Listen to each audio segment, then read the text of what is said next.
Let's analyze some pro defending clips and note out what they do different from average players. We're gonna have some basics and then some advanced ways, so without wasting much time, let's jump into it. Are you tired of matching up against overpowered squads? Visit u7buy.com for cheap and safe FC coins on the market. Remember to use the discount code DRFC for 6% off. Check the link in the description. When dealing with one-on-one, the simplest and most effective way to defend in that situation is to block that front space. So if you want to defend one-on-one basically like a pro, you have to position your defender in a position where he can block the opponent's way forward. For example here, a match between Anders Verjgang in white and Abamaka in black. Here Abamaka passes the ball to his player, but he used the pass and move trick, sending this player forward, but he controls the ball inside, whereby it makes this pass very hard to pull out. So now it's one-on-one situation. Anders here he have to basically block this little space in front of this ball holder, and he does so, thus being in a position where the opponent can't just dribble forward freely.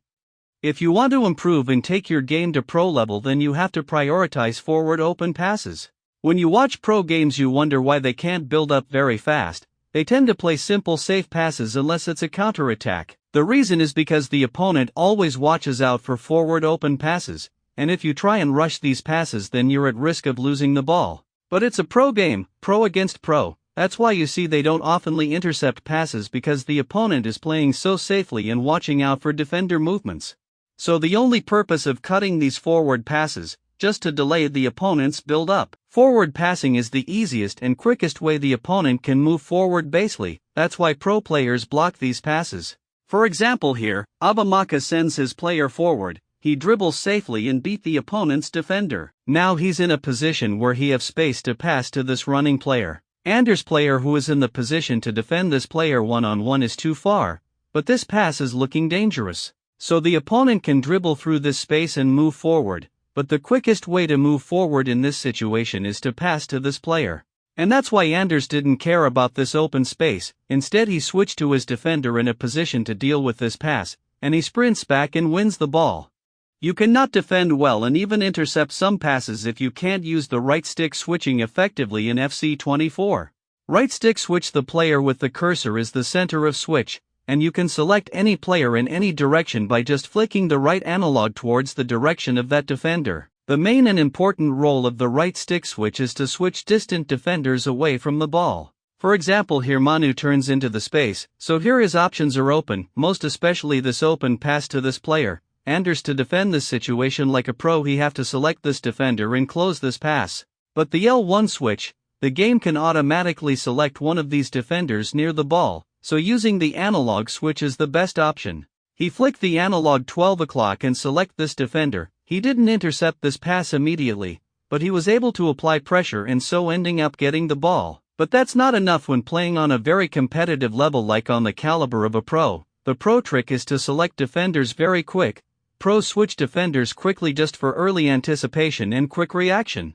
For example here Manu passes to his player, there's this open forward pass to his striker. Anders quickly switches to his center back, just to react very fast and deal with this situation. As you see the opponent played a first short pass, so if Anders didn't select this defender very quick then it could have been a different story. Now let's see some advanced ones. There's this trick. When the opponent switches sides, sometimes there's a huge open space on that side, so pros during this scenario, they pull this winger to that side to cover this space. Talking about quick player switching, the ability to detect the switch of sides and immediately select that winger and run towards that side. Here it's easy to close spaces quickly and make it hard for the opponent to exploit the space. The advantage of this is that you're not forced to pull your fullback out of his position, and also you maintain that pressure even if the opponent switches sides. Many average opponents in this scenario take long to switch to that winger, and when they face this scenario, they rush and select this fullback and either pull him out of his position, or remain passive and give the opponent freedom and space to exploit, and that's why pros quickly select that winger. For example here Abamaka against Anders, Abamaka switches sides, but before even releasing the ball Anders has already selected this winger and sprints towards the ball receiver. As you see if he didn't switch early enough, Abamaka could have been with this big space to exploit. So here Anders cuts this forward pass towards this winger, and this forces Abamaka to change plans. He decides to switch sides again, but as you see Anders also selects his winger and sprints towards that side. Though he was a little bit late, but he managed to reach in time and close up the spaces, and at the end he wins the ball back. In FC 24 to defend well you have to defend in numbers, and to do so you have to manually drag back defenders in their positions. And that's why we advise you to improve your right stick switching. Here it's easier to select defenders and pull them back. Pro players always defend in numbers, and to do so they drag back players, most especially midfielders and strikers in some situations.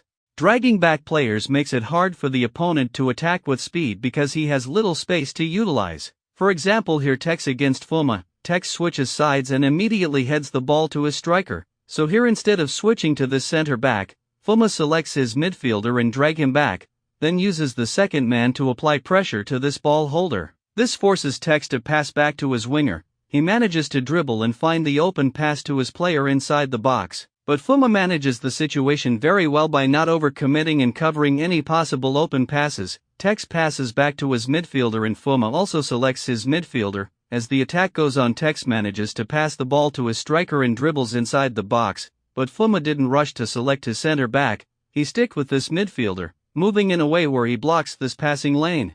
Tex tries to out-dribble all these defenders, but he was not successful because it's 3 against 1. There's this trick used by pros most especially when defending aggressively, the bait anticipation.